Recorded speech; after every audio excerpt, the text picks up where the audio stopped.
Welcome back to Beneath the Grandstand. This is episode number 25. We're in December. The year, my friend, Mr. Alex Lore, is almost done. Crazy year of 2020 is coming to a close. I don't know how you're feeling about that. Yeah, I'm feeling it's strange. I can't believe it came this fast, but at the same time, it felt like it lasted forever. We've been talking about getting through this year for like 3 years, it feels like. So, but I feel like today's guest is really appropriate because people have been trying new things, Ryan, right? You've been curious about, Yeah. you've had a little extra time in your hand, maybe, and so you're curious about new things, and you've maybe gotten into some new sports, and I think something that a lot of the running community may have seeked out because it was one of the only endurance kind of outlets you could find this year is watching the tour and following cycling because it was one of the few sports that was flourishing, right? And so I'm really excited to have this guest on because he has piqued the interest, I think, of a lot of people. And he's going to answer a lot of questions today and stir up a lot of conversation that you can bring into your next long run and into the year. So I'm excited that we nabbed him. Yeah. So guest today. Speaking of trying new sports, our guest today was a runner, very very high level runner, a guy by the name of Michael Woods, Canadian, was one of the top and still is one of the top all time junior athletes out of Canada. Ran 3:57 in a mile at age 18. I think he still ranks number 32 all time on the world list in that race. And so and if you look at his 1500 and his mile, I think they're both right around top 5 all time for US juniors. So if you want to put it in perspective of US athletes all time, just a guy at a super high level, went to University of Michigan, experienced some injury and when he was at the top of his game, and had to turn to cycling as a really a cross training mechanism that helped him stay in shape as he was dealing with injury. And after pushing through a number of years trying to get back on track, and goals of the 2008 and 2012 Olympics came and went, he somehow found out he was pretty good at cycling and picked up a new sport, just like a few other folks this year have. For Michael Woods, it happened really back in 2011, 2012, and 2013, 2014, 2015, he's really starting to climb and climb in notoriety in Canada as a cyclist. I think 2015 is when this guy really came out. He was second at the Tour of Utah, one of the big races domestically here in the US, and then jumped up from that where he had a top 10 finish at the Vuelta a España. He was third in the World Championships in 2008. So imagine picking up a new sport and within 6 years you're top 3 in the world, and a sport that's very technical. You're actually steering a device. You're not just putting one foot in front of the other. He competed at the Tour de France in 2019. Had a great year this year, having broken his femur. So first race of the season, breaks his femur. COVID happens, season shuts down. He all of a sudden has a few months to recover and comes back at it and actually wins a couple stages of races and wins a stage at the Vuelta. And so anyway, in the world of cycling, very, very high level results and super accomplished cyclist, but his roots came from the world of running. Alex, you and I get to jump into it with him for quite a while here. And anything you feel like the viewers should really pay attention to for this one? Well, I guess your question is like, hey, could I make it as a cyclist? Like I got this big old engine. The other sports don't even know how fit I am. But you're about to find out if you could really hack it. Here's what you need to know, and here's the metrics you need to hit to be a quote unquote real deal cyclist. So listen on, and you'll find out. Yeah, we got some great anecdotes all around about that transition, not only for him, but advice to others, and also looking back at it at his years as a runner. So really, really enjoy this. So have a listen. This is Mr. Michael Woods of EF Education First this year, transitioning to a new team soon, but our final interview of the year. So enjoy. Mike, thanks for joining us on the Beneath the Grandstands podcast. And first, to kick things off, just where are you in the world today? I'm in Old Chelsea, Canada, just north of Ottawa. So tucked in. We got a snowstorm going on outside. It's dark, as you can see behind me, and yeah, it's nice to be in Canada, back home. And so are you, is this a home that you have in Canada? Is this a family home? Give us the rundown of like where you're at, how often you're actually there. Yeah, so we have a house here in Canada. This is my pad, and it's a sweet pad. It's right on the river. Really pretty. We've got a little beach and trails right out the back for cross country skiing, running, mountain biking, everything. But we're never here. The last time I was here was last November. So it's been over a year since we were back. Eventually, we want to end up back in Canada. I love it here in Canada. It's great. A lot of my family and friends are here. But my wife and I, and our little baby girl, who you can probably hear in the background before she goes to bed. We're putting her down right now. We spend most of the year in Europe. Nice. Yeah. And where are you at in Europe? I mean, we're going to really talk about, your running first. We'd love to hear, but before we do, this is kind of getting into life of a cyclist. Like how many locations are you throughout the year? Yeah, we try. I mean, I try and stay in one place as much as possible, but that's kind of the name of the game. Is I'm always on the road. That's one thing that's hugely different from being a pro runner compared to a pro cyclist. I do almost 80 race days in a calendar year. I've done over 80 race days in a calendar year, and it's all over the world. But in terms of weather and in terms of where most of the races are, they're in Europe. And so in the winter, we're in northern Spain, in this town called Girona, which is a real cycling hub. It's kind of like the Boulder of Europe for running, I guess. No, it's more like maybe like the Oregon or something like that. But it's it's a real hub for cycling. And then in the summer, for most of the year, really though, we're in Andorra, which is a small country just north of northern Spain, sandwiched between Spain and France. It's at altitude, and that's where I do all my altitude camps, and I'm normally based. Micah, I just want a quick question about Andorra. Like, that is not a location that I think our audience is super familiar with, probably. So, one, like, why are you landing in Andorra? Like, what are the benefits of that location? And two, why aren't runners training there? Yeah, actually, I mean, there aren't any real runners that I know of that are training there, but there are some Ironman athletes. Cam Worth is one guy that's a somewhat decent runner who's an Ironman guy. He lives there, but the main reason why I'm there, it's just so good for altitude. It's at 7,000 feet, and the country is so tiny. It's about 30,000 people. In the winter, it's a huge skiing hub, so lots of downhill skiing. And because of that, it's kind of created this culture of sports there. And with the Pyrenees, with global warming, the snow's melting. There's less snow each year, and they're kind of seeing the writing on the wall for the ski seasons. So they're trying to attract cycling, and so they make it really interesting, and really they try and incentivize as much as possible cyclists to come live in the country. So now there's about 70 pro cyclists that actually live in this tiny little country because the riding is so good. They make the shoulders really big. They penalize people for passing too close, and they make it really easy for you to get European residence if you're a non-Euro resident. And it's a lovely little place. It's kind of cool. I really like it there, actually. What level of cyclist do you have to be to take advantage of them welcoming you in with some incentive? Yeah, well, that's actually, it's interesting. That's a part of the residency process. They went through and Googled me, and they like looked through, and I had to submit. It was like I was applying for colleges again in high school. Like I had to submit my newspaper clippings and all of the media stuff that I've done, just so they could see that I am a professional cyclist. And even if you're a pro cyclist, but you don't conduct yourself in the right manner, like you've done something questionable or had some bad publicity, that they won't accept you because they want you to be an ambassador of the country in some ways. Yeah. Interesting. That's very interesting. So I guess just telling them I own a bike probably isn't good enough at this point.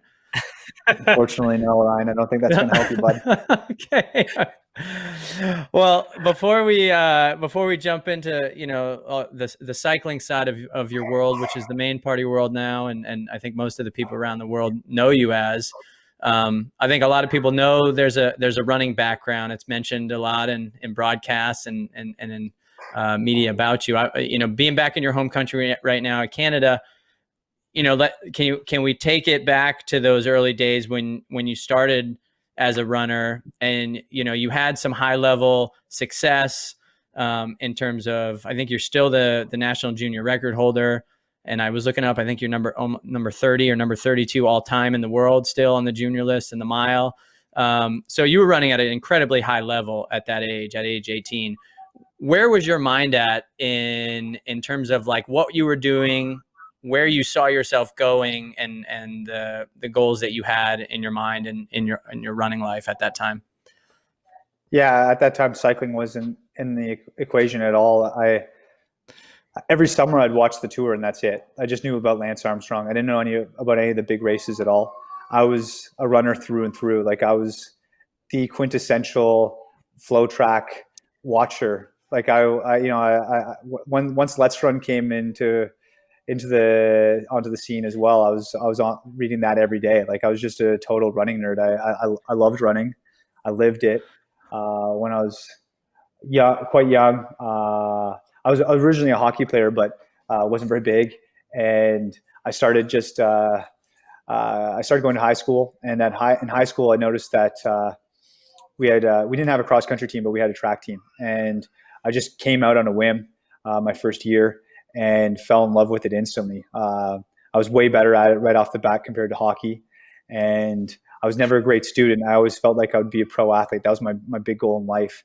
And so when I started realizing that my hockey career I was not going to be a pro hockey player, I was like, what else can I do? And once running kind of showed up, I just threw myself into it. And I fell in love with just the idea that the harder I trained, the better I'd get. I loved the idea that there were some cute girls at the track that I could run with as well. That blew me away when I went to my first track practice, and there's all these just good looking girls that wanted to hang out with me. Like, because I wasn't a big guy, so I loved that too, and I loved just like the whole camaraderie that the bonding experience that you get from running with other guys. And I was really fortunate. There's a really nice track club here in Ottawa called the Ottawa Lions Track and Field Club, and at that time they had some incredible runners, incredible athletes, and really good coaches. And I got linked up with a really great coach named Ian Clark.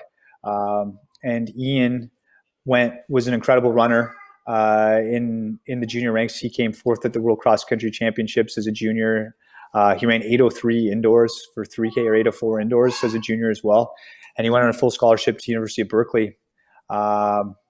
Interestingly, he ran under a guy named Brian Maxwell, who would go on to start Power Bar. So he had he had these great stories about running in Berkeley and in the late 80s, early 90s, and was super passionate about the sport. And he ruined his running career through injuries, overtraining. And so his goal was to make sure that I wouldn't fall victim of that. And so in high school, I never had one injury, and he was always keeping the reins on me. I always wanted to overtrain. I loved Prefontaine. I loved Without Limits. Just wanted to always grind out and go extra hard, do an extra interval, go longer than he prescribed, but he was always keeping the reins on me. And because of that, by the end of my high school career, I was flying. I ran 3:42 when I was 17 for the 1500. I honestly think I could have broken the mile in my senior year in high school when I was a young senior. But my senior in high school, I ran four flat in a race in Harry Jerome. But the meet organizer put me in the B heat. I was supposed to race against Galen Rupp. Galen's the same age as I am, and we were supposed to go head to head in the A heat. Galen pulled out, so they pulled me out of the A heat, put me in the B heat. I won by 3 seconds. I ran four flat. Oh gosh! The A heat had 12 guys go sub 4. So like that, I was good. Like I came 12. I came 7th as a first year junior at the World Champs that year, and because of all those results, I was able to get a full scholarship at the University of Michigan. I went to a number of different schools, had a lot of great visits. Honestly, the least fun visit I had was Michigan, but because I was such a running nerd at that time, Sub 4 had just come out, the book. Alan Webb was there. Alan Webb had gone there. Nate Brandon was there. Nick Willis was there. Kevin Sullivan had gone there, the greatest Canadian miler in history. So I felt like I was obliged to go. And so on a recruiting trip to Arizona State, I read Sub 4 on the plane, and Arizona State had no shot. Like on the flight back, I called Ron and Morris and said,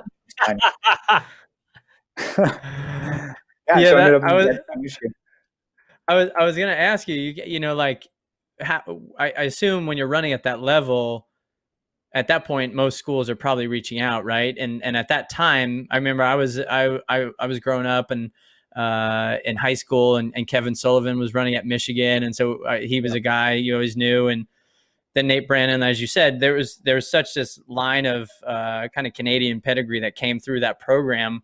So it sounds like to you it was kind of a given. And running's really evolved. Like when we were in high school, Sully was the best guy in North America by far. And he was running 3:36, 3:34. He did run a 3:31, but he was by far the best runner. Like he was making the finals. You had Legat, but Legat was still not quite American citizen yet, and it just he was just holding on and getting in, like just barely making the finals. Now it's like miling is so incredibly good in America, and the level is so much higher. But at that time, it was like Sully was the guy. So what other school, was there any other school that it ended up being close with, or was that book and the connection with the past Canadians, was it just like a no-brainer? It was a no-brainer in a lot of ways. I went on a great recruiting trip to Villanova. Marcus O'Sullivan was there, and I had a lot of respect for him just because of results.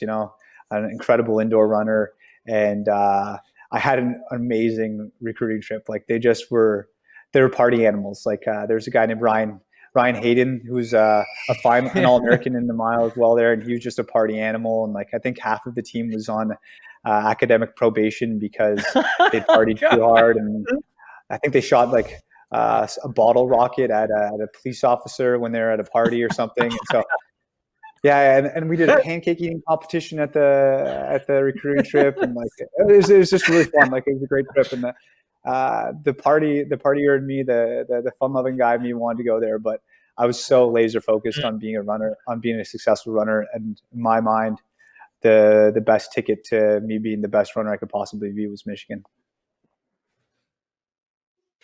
Yeah, Mike, I'd love to, like we've kind of grounded you in like, okay, you had like legitimate talent from a young age, but you were also probably, your expectations were probably shaped in a pretty like specific direction, right? Like being at Michigan and seeing the pedigree of the guys that you mentioned the Brennans, the Alan Webbs, and then like the Willis, and like just that kind of culture around Michigan. Can you tell us about like what it was like? How did that shape your perception on how a career trajectory should go, and how that kind of played into, I guess, your decisions and fighting through injuries? Because the guys in front of you, they were on Olympic teams, they were setting American records. How did that kind of play into your perception of how a career and like I guess a training trajectory should go? Yeah, I mean, massively. That was like, it completely reshaped my thoughts on training. Because when I was in high school, like I mentioned, I had this great coach in Ian Clark, and it was always everything. There was a plan to everything. It was really measured. And it was all about this long-term growth. But because I was 17 when I first went to college, I was so laser focused on just being the best. And because I was introduced to Nate and Nick and running under Ron Warhurst, I completely got away from that original intent and just focused on trying to be and do exactly what Nate and Nick were doing. But the problem was Nate and Nick were 4 years older than me. And so they'd had 4 more years of building to where they were. but I was a 17-year-old impatient kid, and so I had to do what they did. And I came in right off the bat, my first year, and just told myself I was going to run with them every day, and I'd try and stick with them every single day. And I got much better over the course of the year, but even after that first year, you could start seeing cracks in my armor. Like my biomechanics were good, my physiology was good, but the jump in training that I made was just too fast. And they did like, I think Willis particularly, I'm really fortunate to have had Willis, his influence even to this day, just because Nick was such a good tactician. I still use tactics that I learned from him, but physiologically I needed. Yeah. I learned so much from Nick, and I tried to model a lot of how I trained off of Nate and Nick, but I was just too young and didn't have enough perspective to follow what they were doing, because they had 4 years ahead of me. What not to get too far off here, but like what tactically does Nick do? And I'm actually happy to hear you say that, because I mean, Nick, the career he's had and the ability to make finals and be in the mix for a medal, I mean, it's pretty amazing. What tactics within running a 1500 or do you see carry over into another sport of cycling? So I mean, there's so many things that I learned from him.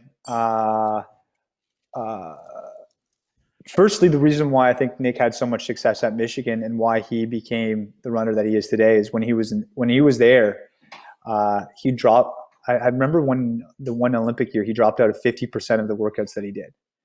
And at that time, we'd all make fun of him. We'd make fun of how often he'd drop out of a workout. But he actually had the most confidence out of all of us, because he had the ability to realize, okay, no, this is too much for me. I'm going to back off. Whereas I didn't have that confidence. And so I'd have to train and complete the workout every day and be the best at that workout in order to prove to myself that I was going to be, I was able to run this race or get this result. And it was only as I got older and after I broke my foot too many times that I realized, no, he was doing it the right way. He was listening to his body constantly. He was confident enough to push when he needed to push and step back when he needed to step back. So just from a training perspective, I learned a lot from him. But then finally, also from a tactics perspective, I think Nick, even to this day, is one of the best tacticians in running. I don't think he's the best physiological specimen in the world by far. Yet he's ran incredibly fast, and he has 2 Olympic medals to his name. And that attitude was also polar opposite to my running attitude when I first started, which was the Prefontaine approach. You know, like there's only one way to win, and that's from the front. Nick didn't care how fast he ran; he just had to win. And a couple things he always did that I still apply to this day are he'd always hug the rail, and you don't hug the rail in cycling, but you watch a lot of video, and he never gets off the rail. And he'd tell you this, like they measured the track, I think it's like 15 centimeters out from the rail. And so if you run on the rail, you're going to run a bit shorter than 400 meters per lap. And he'd stick to the rail no matter what. Guys would be fighting all around him, and he'd just stay on it. That's what, and it led to a couple of instances where he'd knock someone over or fall himself. But on the majority of the time, he'd run this perfectly efficient race. And the confidence that you'd have to have would be, he'd always say to you, it always opens up.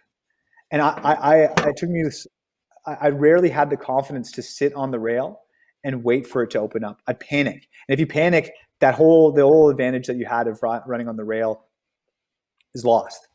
Because then you have to run around 5 guys. You have to push your way out. You spend too much energy. You waste too many bullets, especially in a 1500, because you only have, really one acceleration after your start.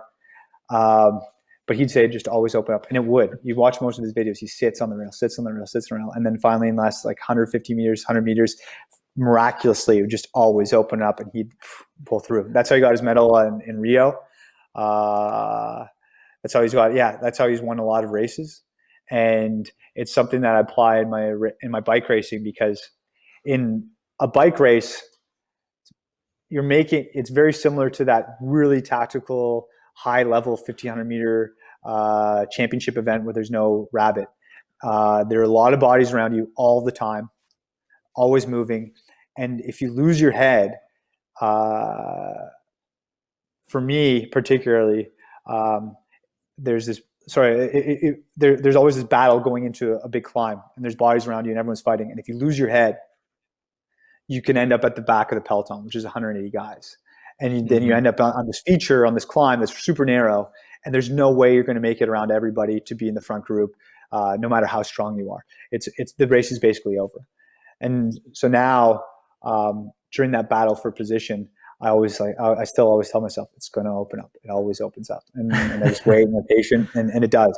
That's if I have the head. If I don't have the head, then I'm not back again. That's interesting. I mean, and it's almost like just hearing you describe it, where it's like, man, if I rushed, if I was impatient, I would try to get out. It's almost like Nick is the one guy who just stays patient and lets everyone else brain scatter, and they all start flailing out, right? It takes an obscene amount of confidence. The first time I saw him really do it, actually, I remember watching him do the heats at the Big Ten Championships in 2005 indoors. And I think it was 2005. Anyways, in the heats, he just told me before the start, like right before the start of the heat, he's like, I'm going to sit dead last on the rail all the way until 700 meters to go. And I was like, you're crazy, man. That's like way too long. Because like the disparity at a Big Ten Championships is massive. If you're sitting last, like you're really running a risk. And he just sat there, and every lap would come by and wink at me or smile. And then finally, like he just sat there. Guys were fighting all in front of him, all in front. And then when he moved, he just moved, went to the front, easy, made the final. And it actually bit him in the ass at that race. He ended up being beat by I think it was John Jefferson in the mile. In the mile, they ran like a 120. They ran a 120 last 600 to finish it off. But he got beat by John just the line. Mike, you're I think a lot of like some Flow alum here are loving you throwing it back here a little bit, and it seems like you have a pretty like photographic memory for some specific races. We'd love to know, like, what do you think your best races are? I think if our fans go in the archives, they might find an interview of you after pre-nats, but I'd love to just like continue grounding you in the running culture. Like, what do you remember as like your favorite race or your best race at Michigan? What scalps did you claim? I had some good scalps. I have some good scalps. I mean, the pinnacle of my career probably was like, well, the top of my career was 2005, 2006, and in 2005, I was still a junior. I was 18, coming off my freshman year at Michigan. I won the Pan Am. I broke the Canadian record in the 3K. I was on a really good form, around 7:58, and then went to the Pan American Junior Games. And right before the Pan American Junior Games, they had a demonstration mile to open up the Windsor track, which was it was in Windsor. It was a fast track. They just opened it up, and we were going to be the first race on the track. And they let me go in the mile, and Adam Goucher was there. And same with there are a couple other really strong runners. One of my teammates, Andrew Ellerton, who's talking trash to me a ton before the race, saying he was going to smoke me. And I was on great form. Went through Goucher went off with 600 meters to go, 700 meters to go, and got a gap on everybody. And with 400 meters to go, at the 1200 meter mark, I was at 3 flat, and I just knew I was going to go sub 4. I was like, I was just flying, and just kicked in an overdrive, bridged across to Goucher. And my only mistake in that day was I got on him and I didn't pass him. I slowed down to go behind him. I was just too intimidated. It was Goucher. You know, like I'd read Running with the Buffaloes, this great figure, you know, like I can't pass him. And I didn't. And that slowed me down. And he ended up going away from me in the last 100. He beat me, but I ran 3:57. And we did a victory lap after together. It was pretty cool. That was a nice one. Same with and then a few days later, I beat Galen Rupp in the 1500. Won Pan Am games and the Pan Am Junior Games in the 1500, and took down Galen. He didn't have a great kick at that time. Well, I mean, he's more in the marathon, but there was a period after where he did find his finishing speed. But I managed to get him in the 1500. A year later, I was still going really well. I was talking to you guys about this one earlier, but at the Notre Dame Invitational, I ran the 3K and managed to take down Chris Zielinski and beat fellow Canadian Kurt Benninger to run 7:52. Ran I think it was my last 1500 in 3:52. We were ripping, just like went out super slow. I was doing a Willis, like I stayed at the back the whole time and just like plowed through the field. Just held Kurt off by 1/100th of a second and won.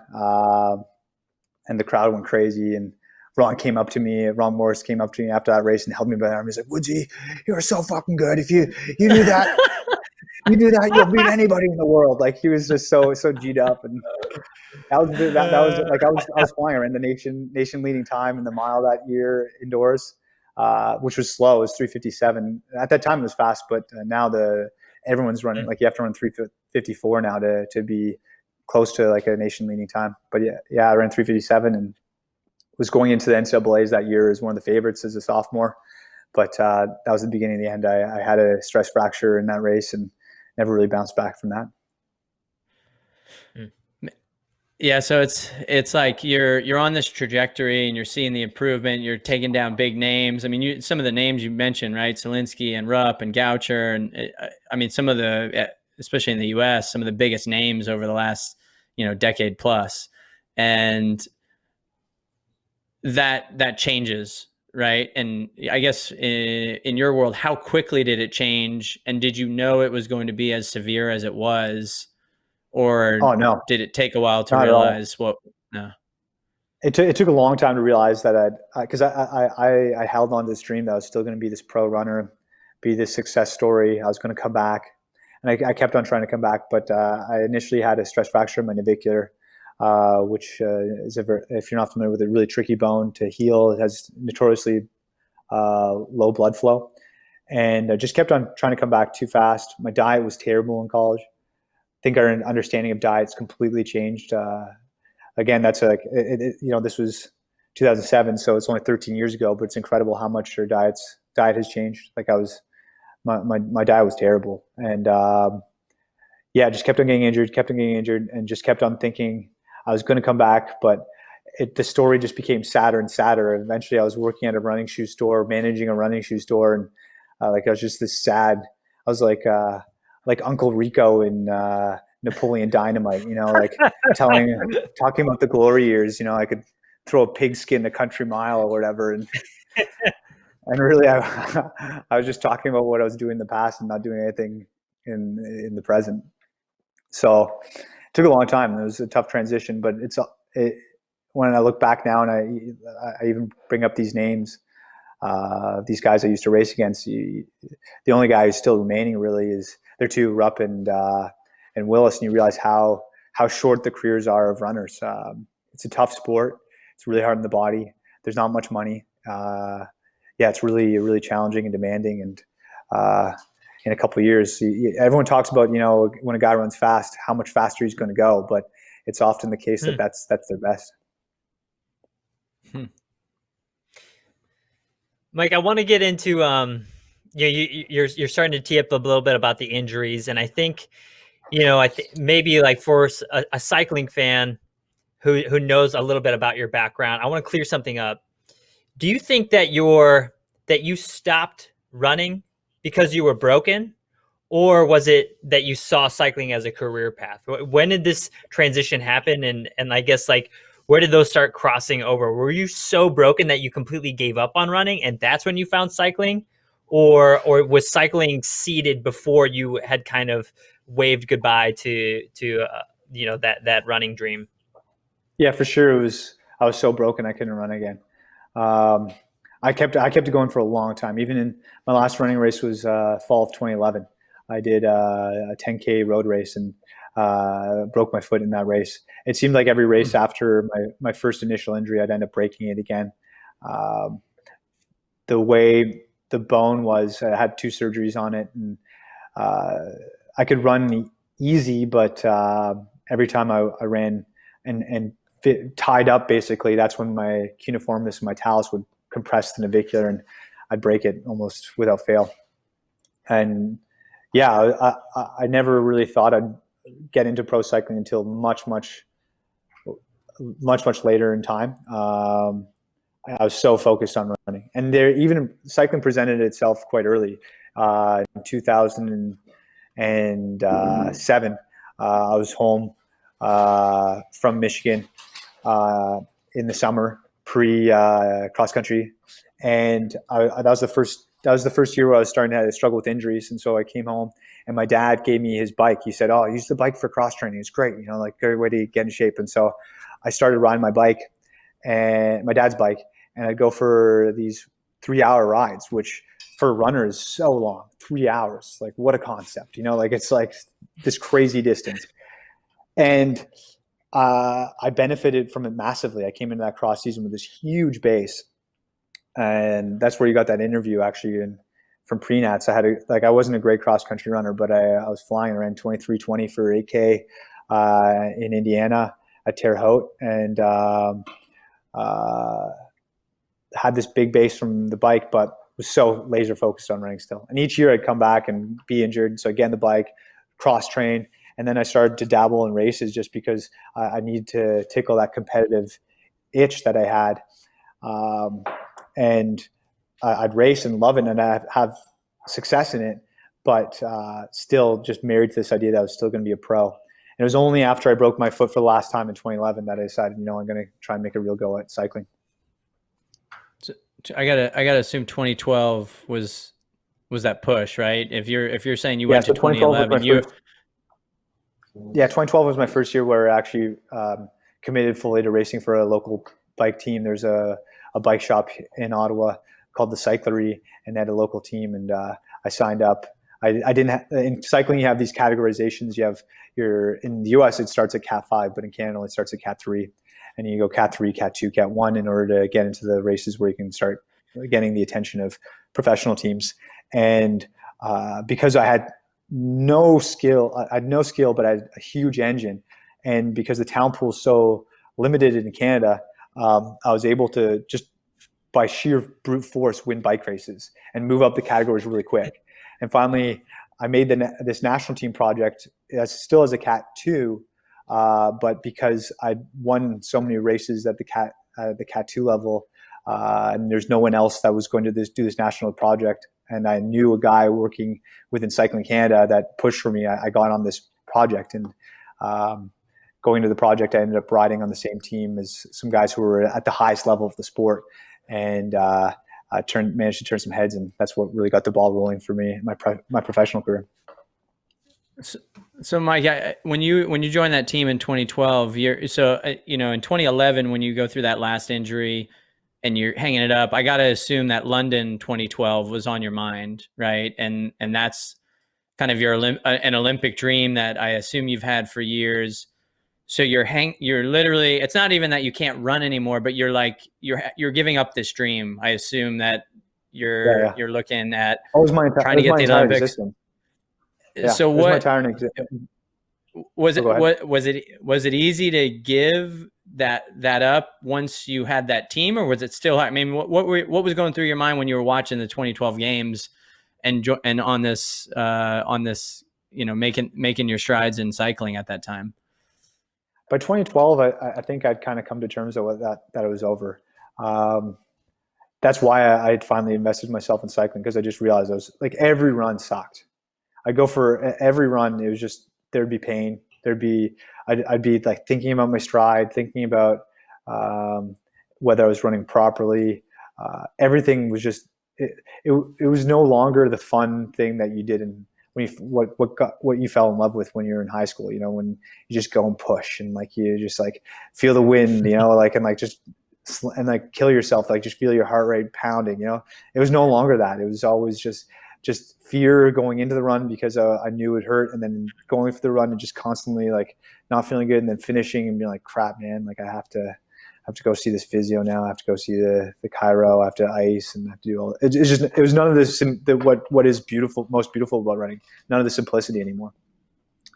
So 2012 was kind of challenging, but really by that point I was so over. It was more 2008 that was the most difficult one, because in 2006 I'd ran the B standard for the 1500, and I was 19 at the time, and really felt like I was just getting better. I really felt like I had a real crack. If in Canada particularly, if you crack the A standard in the 15, the depth is not like in America, that if you get that A standard, you got a good shot at going to the Olympics. And so I felt like I had a real shot in 2008, and that was the toughest one to watch.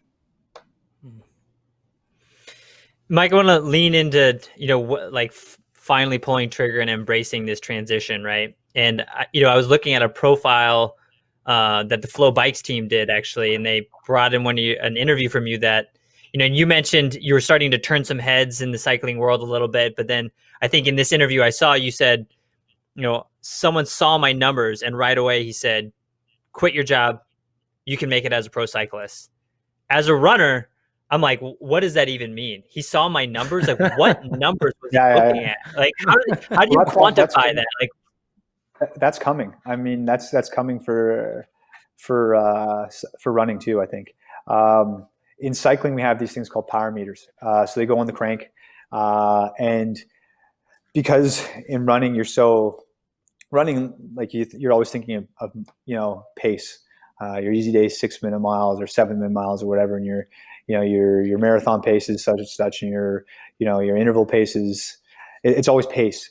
But on the bike, pace is a really bad metric, because wind, whether you're in the draft behind someone else, whether you're going uphill or downhill, impacts pace so much more. So on bikes now, there's this technology that's existed for about 30 years now called a power meter, which goes in the crank and it measures your watts, which is basically your energy output. And that your watts are what consistently measure your effort, whether you're going uphill, downhill, in the wind, etc. So if I do a ride, my coach can look at my file that's uploaded onto your Garmin or whatever by computer after the ride, and you can see how much watts you did over a certain period of time for your intervals, etc. So it's kind of like having a track wherever you go in a vacuum, like no wind, nothing, in terms of looking at the actual sheer data. And that's I think going to be coming into running, and already has entered running a bit. You see power meters being implemented in shoes now, like insoles, because if you could measure watts, then you could go for a run in the wind and have a headwind, and you think less about your pace. So yeah, my coach, when I first started riding, I had this huge engine from running, that when I stood particularly, which is quite similar to running when you stand up when you're climbing, I could produce the same power as some of the best riders in the world. And he got really excited by that and said, quit your job, man. You got to focus on cycling. I don't know, a ton of details about cycling, but I do know Mike really dumbed it down for us right there. So I really do appreciate that, Mike. There's a huge learning curve in this. One thing one thing it took a long time to navigate, but pace is something that's always interested me. And there are a lot of things that I've learned from running that have really translated well into cycling. And there's a lot of things from cycling that, looking back in retrospect, I could have been much better at. And you think of, speaking of these watts, for example, you think of a guy like Chris Selinsky. Chris Selinsky was the first non-African to go sub 27 for the 10K. And he was a unit relative to every other guy that went sub 27.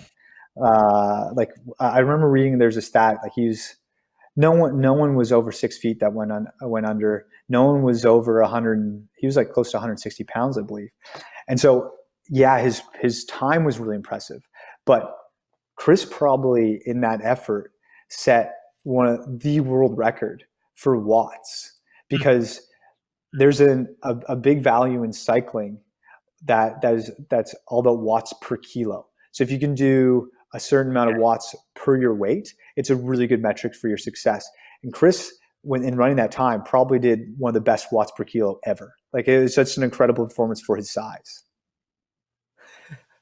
You're cementing this race in like history even more for our audience. Oh, Mike, that was a great race. That was a great race. So I'm a two-sided cue here. To dumb it down for runners a little bit more. So when your coach was seeing your numbers, you're saying like he was totally floored by the output that the size of human being you were able to put out were. Is that what was so impressive to him, is because your numbers were matched much bigger people? Yeah. So I had this coach. He's still my coach today. At the time he wasn't my coach. He's a bit of a life mentor as well. Has a company called Power Watts, which is a number of their indoor cycling studios spread throughout Canada, and he has this premier studio, which is unbelievable. Some of the best Olympians in Canada go there and train. It's like the coolest gym, and in his premier studio, as a part of his company, he sponsored our team. And a part of the sponsorship was offering free coaching services. And so I took him up on it. I went to his studio and went in the studio, and he's worked with some of the best cyclists in Canada, and he started doing all this testing on me. He also had a climb close to his studio that he took me up as well. And I managed to like break all the records that he had for all these different tests. And he's a real numbers guy, like a classic, like a track nerd as well. And just got really excited about it. And he said, "Man, quit your job. We'll figure it out." I had no money at the time. I was working at a running shoe store, and he said, "No, we'll figure it out." And he managed to link me up with a sponsor that helped pay the bills. So what were those numbers? I guess this would be more for if we, cycling fans listening. What number was he like? Holy shit! So I did this climb near his house, and it was 14 minutes, and I averaged 400 watts for 14 minutes. And so 400 watts at my weight at the time was 64 kilos, and which is roughly, I think it was like 6.2 or 6.3 watts per kilo, which I know it doesn't sound like anything, but if you're like a cycling nerd, you're like, "Oh, that's pretty good." And for someone who had no experience and no understanding of how to ride, he was really impressed by that. It was just this number that he had in his head that he didn't think I could do that I did. I got on Zwift this week, Mike, for the first time, so I'm vaguely familiar with that metric, but I just know mine was not 6. I think I might have cracked 2. So the watts per kilo. Great. Yeah. So like, it was around that. It was like, it showed that I could probably do 6 watts per kilo for 20 minutes, which is a good metric, because if you're in the World Tour, which is the highest level of the sport, it's kind of like the NBA or NFL of the sport. The barrier for entry is 6 watts per kilo. If you can do 6 watts per kilo, chances are you can be in the World Tour for 20 minutes. That is. Then if you want to be one of the best guys as a climber, you have to be like closer to 6.7, 6.8. And if you want to be the best in the world, it's like 6.8 or above. And so I was doing like just above 6, and he got excited. Mike, if you're, how does a coach try to adapt those skills, right? Like he can see that metric, right? But it's also like, here's a guy who's literally just getting on the bike. He's only been a runner his whole life. Like, how did coaches approach you? Like, because their training philosophy, they're probably working with, guys and girls that have like been cyclists for years, have grown up as cyclists, and now they just drop you in. It's like, were coaches afraid to work with you? Like, what sort of training implementation did they try with you? Where did they even start from ground zero? They're just like, this guy is a giant engine, so we're going to do X with him. Yeah. I'm so lucky. Like the position that the scenario that had to unfold for me to become a pro cyclist was so unique. It'd be really difficult for another runner to get to where I am in cycling, just because the connection, all the things that had to happen in order for me to be successful, like it's total fluke.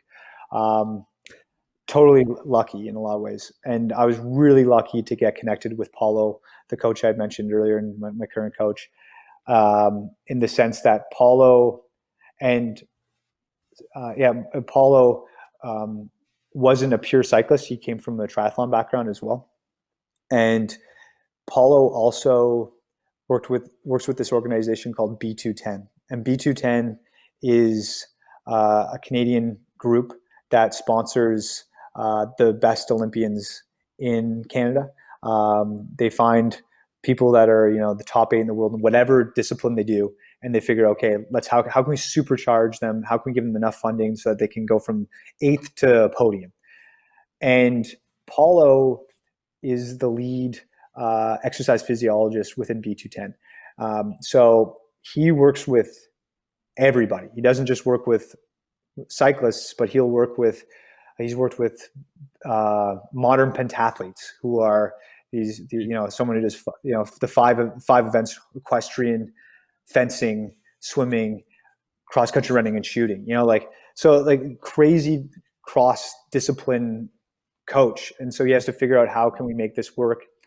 And that's why I was really lucky to end up working with him, because he recognized the physiology that I had.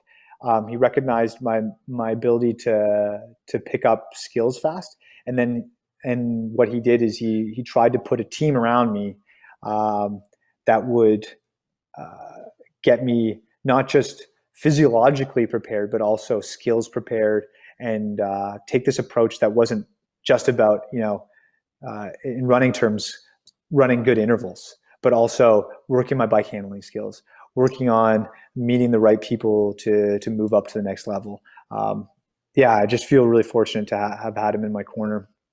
And then you mentioned other coaches. In cycling is kind of unique in the sense that your coach often isn't the guy who determines your tactics. Rarely is your coach the guy who determines your tactics. You have a physiological coach, and then teams have, at the highest level, will have 5 to 6 guys called director sportives. And your director sportives are the guys that are in the car when you're racing, talking to you on a radio, and they're calling the tactics. They're doing the pre-race meetings, and they're explaining how to win a race. And so they're different than your coach. And they were often, director sportives were much harder to work with, in the sense that they just didn't know what to do with me, because I was this engine, but they didn't know how to get me to the front of the race tactically.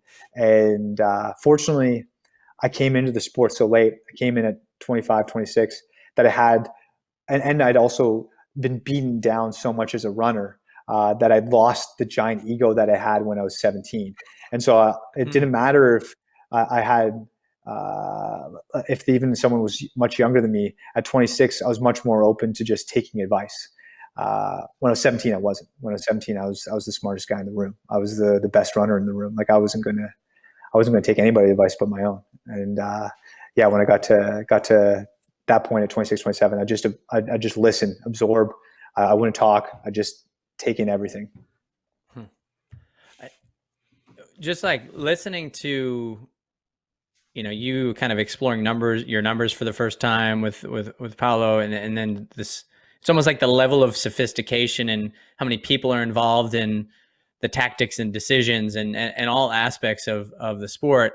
I then think to running, right? And I think you have said in interviews that, like, when you look back at your Michigan days, Ron Warhurst was pretty old school, right? Quote unquote old school. And it made me think of my coach in college. And it was just like, we all got out there, we all did the same workout, and it was whoever had a good day that day had a good day. And if you didn't have a good day, then you had a bad day, right? It just didn't matter if you were sick or whatever, right? It was just huge difference.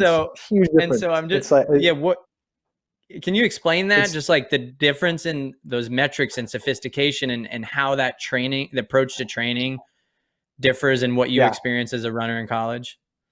Oh, it's so funny going to Michigan, because Ron was an exercise physiologist. Ron was a great motivator, and like, he was a great character. And I loved him. I love the stories he would tell. He gets you so fired up for races, like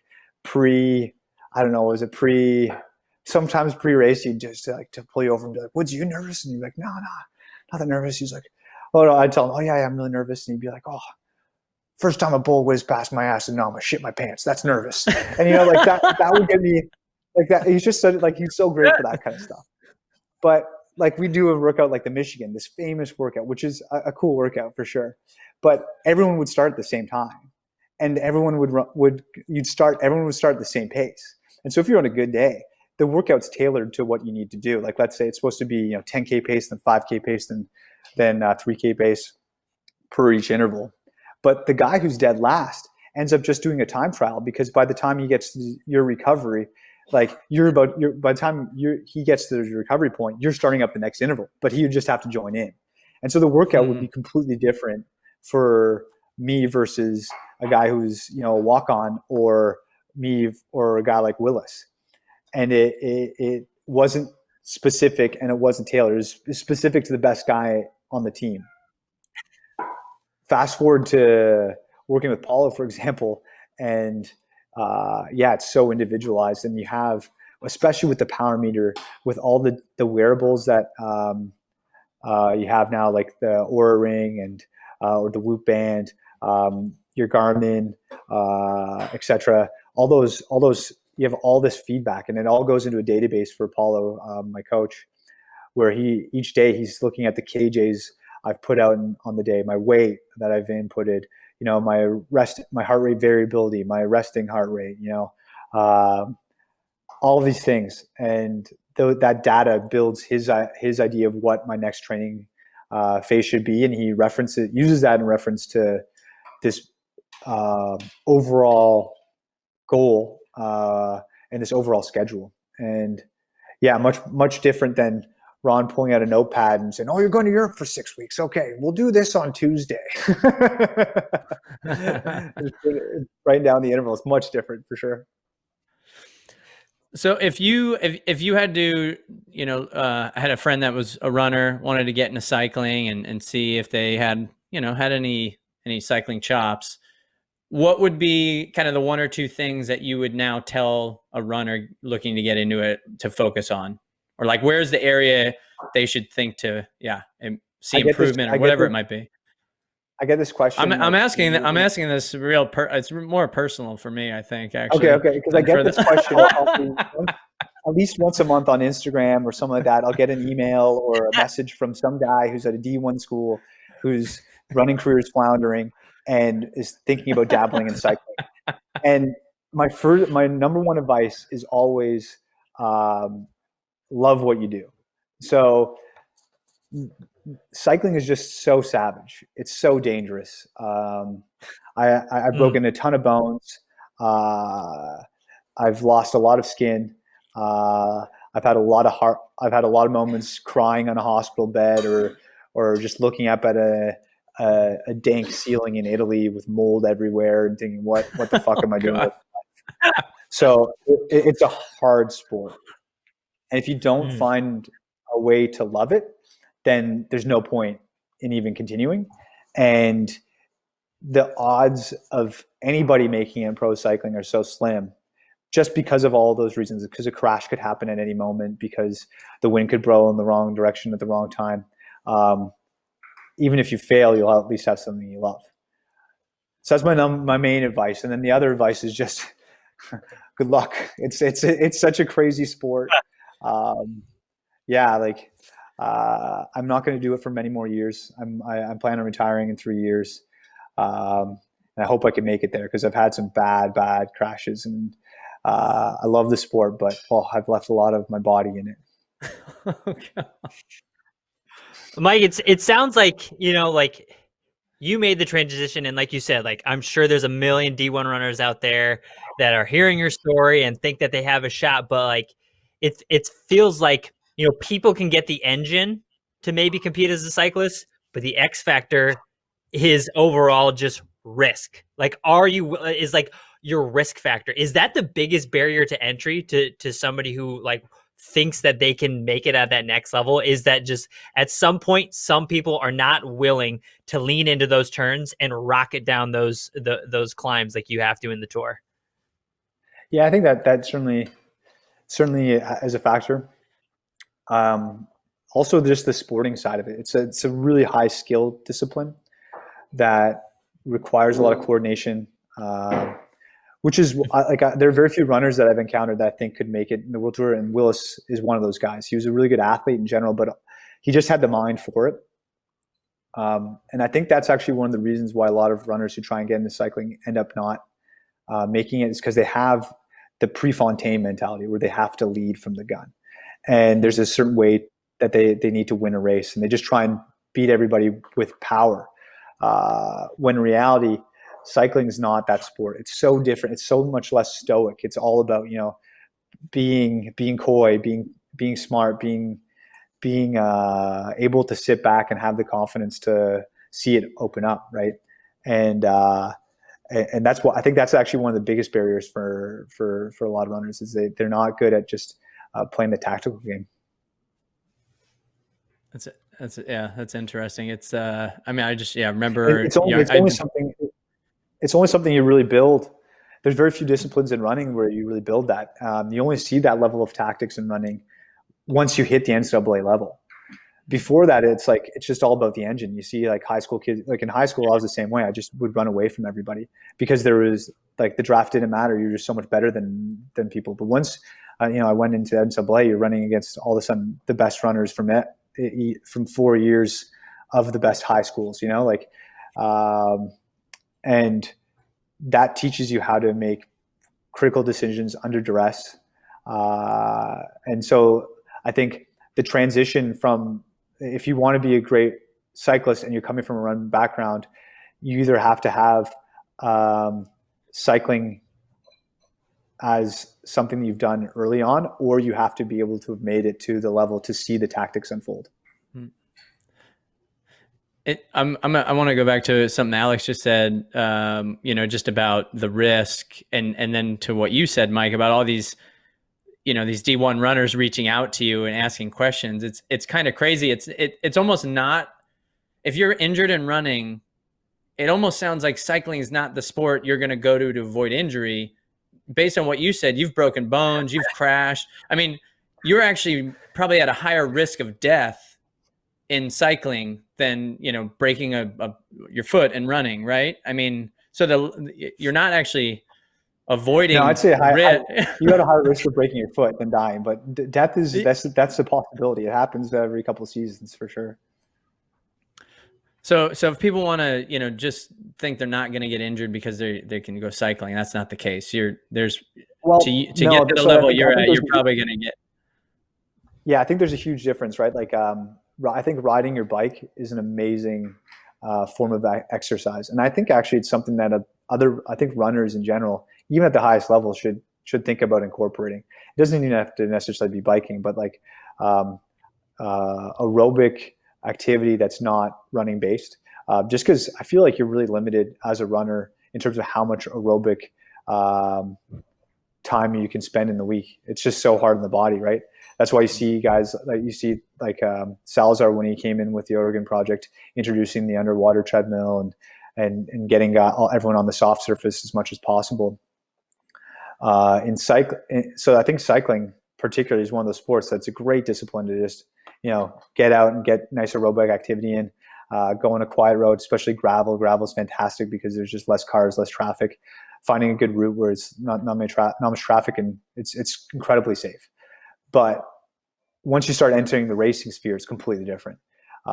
It's so savage in terms of its level of danger.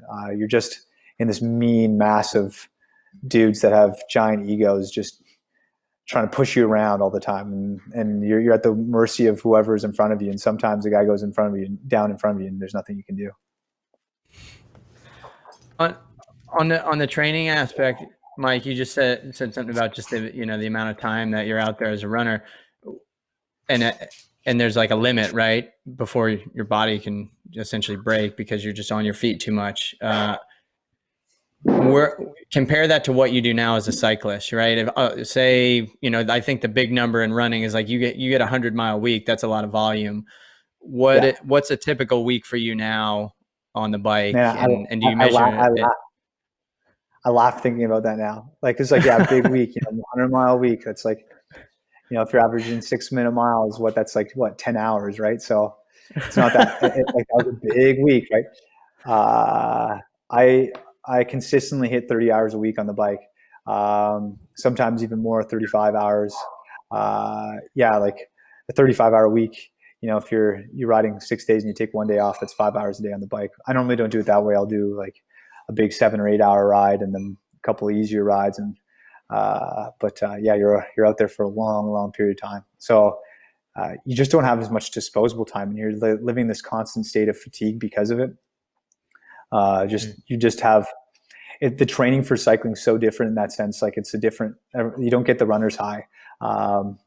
You finish a run, you feel like you're energized. You feel like really good about things. Whereas I finish a bike ride and I'm so mellow. I'm super chill and just relaxed and don't want to do anything. I just want to sit on the couch and watch Netflix for the rest of the day.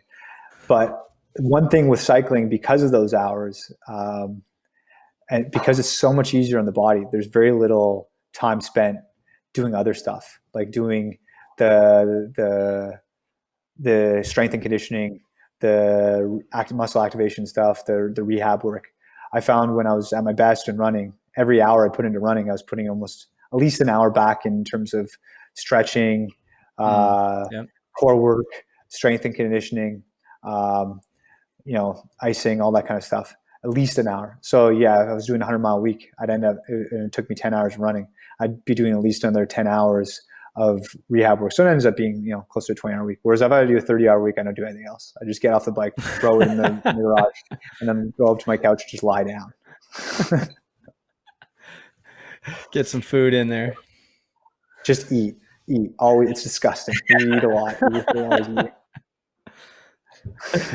Mike, you mentioned like getting up into the the long rides put you at almost like 35 hours in a week, right? So that made me first think of like, well, that's almost like what typically people think of a work week, right? So I would just love to transition a little bit over to helping maybe our running audience understand a little bit more of what the business opportunities are like for cyclists compared to the running world, right? So like from a high level perspective, like now that you've seen, people on both sides of the running of the sports, right? You have friends that are professional runners, you live as a professional cyclist, but from a high level perspective, like where is there a greater financial opportunity, running or cycling?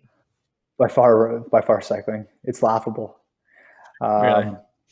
I think back on running and how much I'm bummed about it. I'm sad. I think back on running and like how much I just grounded out. I remember like in what I wanted, like my big goal. I thought, man, if I could make 100K a year, I'll be set for life. Like that is like the gold standard. And I remember being told by an agent, I think after my sophomore year, because I was ranked top at the time. The IAAF had world rankings based off of your number of performances at certain events, and I cracked the top 50 for the 1500. And that someone told me that was around worth like a $35,000 a year contract. I was like, whoa, that's good. I could live off that. I can do that. and the minimum wage in cycling for like in some team, so there are 21 World Tour teams, and they're between 26 and 30 riders on each team, and some teams don't even pay they pay more, like they won't even pay as low as minimum. But there's a minimum wage in professional cycling, and it's 50,000 euro a year. And it's like that's if you're like, you can be 500, even closer to 1,000, because there's even one tier below called the Pro Continental, and they still have to pay a minimum wage, but a lot of guys are making more than that. There's close to 1,000 riders making at minimum 50,000 euro a year. And you think of like Kipchoge. I remember Let's Run released his earnings. This was pre him running sub 2, but respectable agents put like guys like Rupp and Kipchoge. I think Kipchoge is making less than Rupp, they're saying, or Setrowitz. Like they put Setrowitz and Rupp, I think, close to $1 million, and Kipchoge around 500 or 600. He's probably making more now, obviously with the Ineos project and everything. But there are probably 4 or 5 guys on each team that. About 4 or 5 guys, maybe 3 to 4 guys on each team making more than those guys in the World Tour. The highest paid riders are in the world can be earning close to 4 to 6 million euro a year. I think they released the top 10 earners and top 20 earners last year, and the lowest guy in the top 20 was, I think, 1.6 million euro a year. So it's far more lucrative, and that's excluding, that's only their team payment. That's excluding all other sponsorships. So you can still have your shoe sponsors, you can still have your car sponsor. The sport's far more professional. It's far it doesn't have its crap together compared to other professional sports, but it's far more advanced than cycling in that sense. There's a far more understandable narrative. And this, a lot of it has to do with the tour. The tour is such a big sporting event. It's the number one watched sporting event in the world annually. Obviously, the Olympics and World Cup are higher, but that's every 4 years.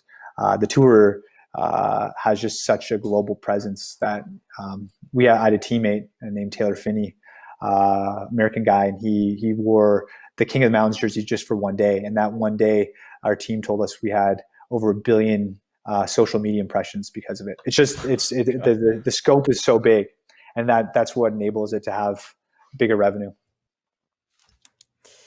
Mike, can you give, like, for the running crowd, right? Like, I'm trying to think of like the pyramid of like sponsor tiers that are like a typical professional athlete would like build their career portfolio out of, right? So at your core, it's like your shoe sponsor, right? And then like above that is maybe like appearance fees, right? And then you might dabble, maybe you have like a little nutrition sponsor sprinkled on top. That's kind of the typical pyramid for a runner, right? But like, how does it work for a typical cyclist, like at your level? Like, is your core, like your core financier is the team that you're on, and then like, is there a bike sponsor on top of that, and then is like a tech sponsor on top of that? Like, if I was a cycling agent, how would I be tiering out my calls every day to make Mike Woods the most amount of money? Yeah, so it's again, like we do have agents just like in cycling, but just like in running, but the big thing is your salary. That's always the number one form of earning. There are a couple of guys that manage to make a bit more outside of that, but they're not earning like the best guys in the World Tour. And the way that works is in cycling, it's not franchised like other North American professional sports. Like if you play for the Raiders, if you're the CEO of the Raiders or the owner of the Raiders, you are kind of competing against like the Patriots or some of that, but you're actually competing against other sports because you're just trying to draw in as much revenue for the sport. In cycling, every team's working against each other, and they're all trying to get sponsors. And so the sponsors are what drive all the money, and sponsors see the tour as a real opportunity to present their brand. And so you don't have teams that are named anything but what the sponsor is. So this past season, and for this past season, I rode for a team called EF Education First. So we're actually owned by, now we're owned by EF, but before we were owned by this organization called Slipstream Sports, and they'd seek out a sponsor like EF to just put their title sponsor on the team, and they would use that as a vessel to get their brand out.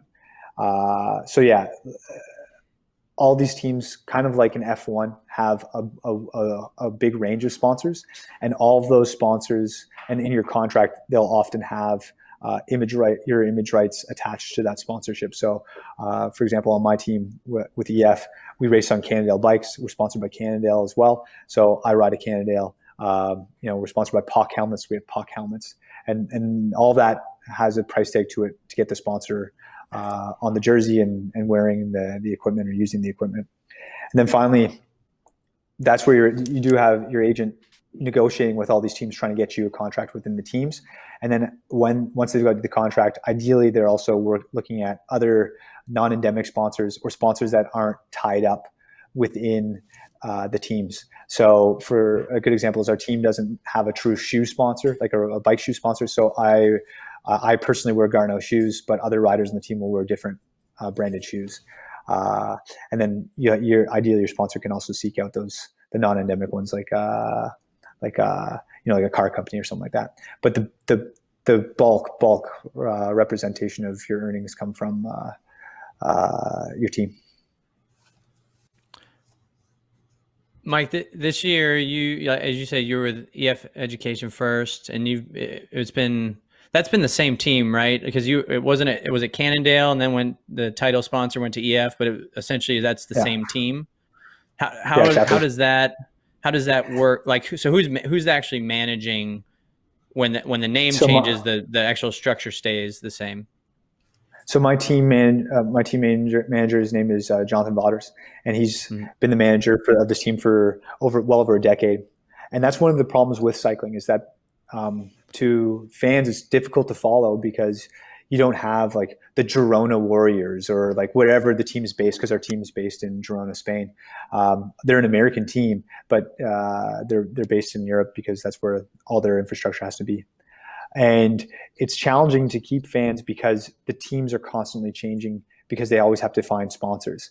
And sponsors rarely stick on for much longer than 3 or 4 years because they find they maximize their value in that period and then they move on, or the relationship sours or something like that. So like the sponsor's always changing. It's really, you have to be a real cycling aficionado to go back years to see and be able to name all the different iterations of one team. And then like each team has what's called a World Tour license. So at the moment there are 18 World Tour. I think there are 18 World Tour licenses out at the moment. And those, because it is a grind for these teams to get the sponsors, the teams will fold and then teams will come up getting new sponsors. It's a really vicious and unstable cycle. And I've been on a bit of a ride several times. Our team, initially the team was called Cannondale, and then we had a sponsor come on called Drapac that managed to save the team a bit. And then a few years later, it looked like their team was going to fold. We just couldn't get any sponsors. So the team was going to fold. All the riders were going to have to leave. I was talking to other teams, and at the last minute, EF came in and saved the team. And that happens quite often. It's just it's a unstable ecosystem. So like I said, it's not, compared to other pro sports, it's not, we don't have our crap together. Our riders union is very weak. The whole model is flawed, but it's way more advanced than running. Running has some serious hurdles that needs to overcome before it even gets close to a sport like cycling. Mike, I'd like to dig in. It real. I like it. No, but it's true. Like, like I'm a huge fan of running. I'm a lifelong fan of running. I'll always, I go on Flow Track. I watch you guys. I go on letsrun.com. Like I love running. And even for me, I don't watch nearly as many races as I used to. And that's not my fault. That's running's fault. They should be doing their job in terms of keeping me attracted, and they don't. They don't tell a compelling narrative. They don't tell. They don't create a network that keeps the sport stable. They don't do a good job of making things more interesting. They have too many paced races. The best athletes in the world don't compete against each other enough. There's just a lot of problems with it that make it less intriguing to follow. And now I'm a fan. I'm not a participant in it, and like it's terrible that I struggle to watch the events. I don't struggle like when they're on, but like I have much more difficulty following it now. You want to be excited about it, and you're lacking some excitement. Yeah, totally. That's actually like, and that's one of the best parts about the NCAA. And you get worried about it when you read about some of the programs falling victim to COVID, but it does have more of that compelling story. That's like, it has, the conference championships, and it's got the better narrative in terms of qualifications and stuff like that. That's what the sport needs more globally, in my mind. Yeah. Mike, you talk about, like a compelling narrative and like, you know, being able to follow teams and things like that. And like, I'm wondering, you know, if somebody followed you over this past year and me, somebody who's just like has a complete running lens on this, you know, I look at some of the, you know, the news that's coming out about you this year when you're changing teams, and you know, we see cyclists announce a move to a team or a sponsor before a year is over or before a contract is over. Can you help us out, like, and understand how that transition is possible? Because like I worked at Adidas, and if an Adidas athlete was like, hey, next year I'm going to go join Jerry Schumacher's group, and it was July and he was going to join in 2021, like that would not fly, right? Like obviously agents are like, you know, like their ear to the ground and like planting seeds, but you wouldn't be so overt with it, right? And just be like, yeah, I'm jumping, I'm going over here. So explain to us like that, like that's a completely different culture and like perspective and coverage of changing allegiances. And like, I guess like help me understand like why that's like widely accepted in the cycling sport. Yeah, you should. Yeah, I'm asking the same question. Like it's very weird. No, it's totally like it. To me, it does make sense. It's one of the big flaws of cycling. I think when you transfer a team, you should be going over right away. Like in any other pro sport, because it's so team oriented. It's not nearly as individualized as running. Like you have to be working with other guys. You have to be able to ride with them properly, and yeah, and also from a sponsor's perspective and from a fan's perspective, it's really awkward. So it's problematic in cycling, and I think it's something that's people are trying to address, but because the sport's so disjointed, they're not really able to address it adequately yet. But yeah, like this year, for example, I transferred during the transfer window. There's a transfer window that activates August 1st, and I'm transferring to a new team called Israeli Startup Nation, and I'm going over that team starting January 1 because my contract with EF Education First ends December 31st. But it's been out in the media. Everyone knows this since basically August 1 that I'm leaving. Really awkward and strange, and something that needs to be addressed in cycling, but hasn't. Mike, on that front is, you know, and I think part of what Alex is, when he was asking, like, I don't even think the contracts in running allow the conversation to happen, right? And an athlete can't negotiate until they're out of their current deal. So, you know, thinking about there's a transfer window, it becomes public. Supposed to, at least. Yeah, you're not supposed to, at least. You know, so if I'm a team in cycling and I know my guy's leaving, you know, you're like Michael Woods is leaving, right? And so you're investing into your team, and there's upcoming races. Like, is there like, are you in a weird position now? Because is the team not going to be like, well, why are we going to invest in Mike Woods if he's leaving in 4 months? Totally. It's like, it's so weird. It's like you're asking these like these are like great questions that haven't been adequately addressed. And for me, I'm really fortunate in the sense that I have a really good relationship with my current team, EF Education First. I have a really good relationship with JV, who runs the team. One of the reasons why I'm leaving is because of just some of the struggles that they faced with COVID, and the opportunity that I got with ISN. So it's been a really amicable, like we're parting on good terms. And so because of that, it hasn't ended sourly. They put me in the races I wanted to be doing. They gave me the opportunities I wanted, and I was able to perform and honor them as best as I could. I was able to get a couple wins, represent the brand really well, and so it ended well. But that is the case often with a lot of riders. But in many instances, it doesn't go like that. A rider will say they'll want to leave, and the team won't put them in races. A rider or the team will see that a rider's going, and then the rider just decides, you know, I've got a contract for next year. I'm going to screw off to, I don't know, some island in the Caribbean and just live my life and get fat and not race properly. So like there's a huge spectrum, and it's not well navigated at the. It's something that's not well navigated at the moment.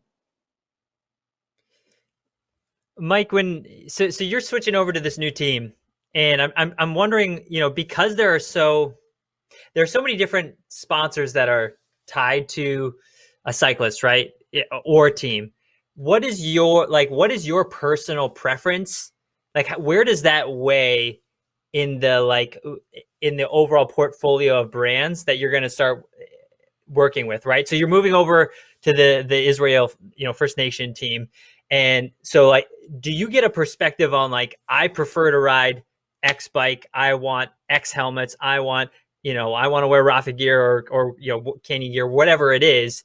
Like, how has that worked out? Because I know like also Froome already jumped too. So where does the athlete's personal preference lie in the overall grand scheme of I guess catering to the highest bidder for some of these new teams?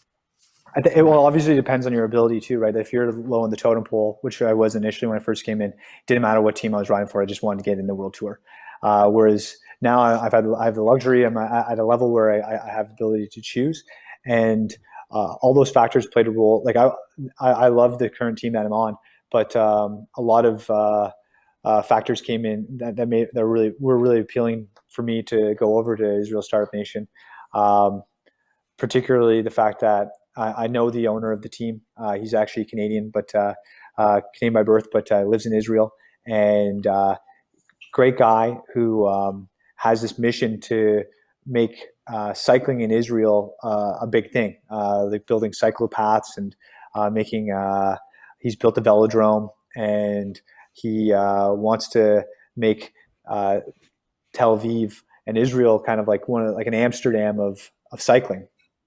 And so it's a great project to be a part of. And that's one of the reasons why I'm interested in it. But also my coach, Paulo, who I mentioned earlier on when we were talking about coaches, he's actually the head of performance with Israel Startup Nation. And it's a great story in a lot of ways because Sylvan, the guy who owns the team, when I first started riding and I met with Paulo, and he said, "Man, quit your job." And I told him, "I can't. I need to live." He connected me with Sylvan, and Sylvan was the guy that gave me some cash to just pursue my dream. And now he's gotten more invested in cycling over the years, and now he has a World Tour team. And so it's kind of come full circle in the sense that I get to work with these two guys that are creating a team that's really oriented around performance. It's one of the reasons why Chris Froome signed with them, multiple Tour de France winner, and several other really strong riders.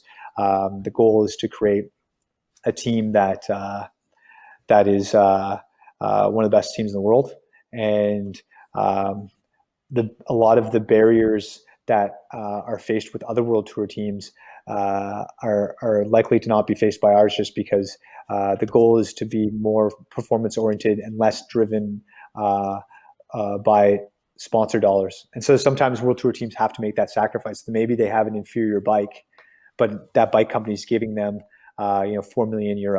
And because they're getting €4 million, the team has to ride that bike, and maybe that bike holds them back. That wasn't the case. Fortunately, that wasn't the case with my current team. But going to ISN next year, the goal is to have the best equipment, period, whether it's sponsored or not. And that gets me really excited. Man, yeah, that I guess reduces some variables a little bit, right? Because I mean, you were talking about not only is cycling a skill sport, but it's such a technical sport. I mean, there's so many. So I bought a bike a number of years ago because I injured my Achilles and I just couldn't run for 8 months, and I was like, I got to do something. Fast forward 5 or 6 years, COVID happens, and it like working from home, I got on my bike more, and my wife was like, and one of my buddies was like, you need to buy some new cycling gear because you're just wearing literally something you bought 6 years ago when you first bought your bike. And so just like from the amount of gear you can buy to the, how you can set up your bike and upgrade your bike, it's like blows me away in how much money you can spend. Yeah. And then once you open the door, it's like, So it makes me really miss running, and that's one thing I really miss. Like I did a European tour when I was younger. I'd go over, fly over to Europe, and I'd just bring a carry-on, a couple shoes, a couple pairs of shorts, and I was good to go. Now, whenever I travel, it's like I'm moving house. Like I've got to have everything, all the equipment. It's disgusting. I hate it, but it's a part of the job. But it sounds like the setup with this team, those variables that can be differentiators when it comes to performance at the highest level, like you guys, it's something you're not going to have to worry about. You're going to have the ability to get the gear that you guys know will help you perform. Yeah, certainly.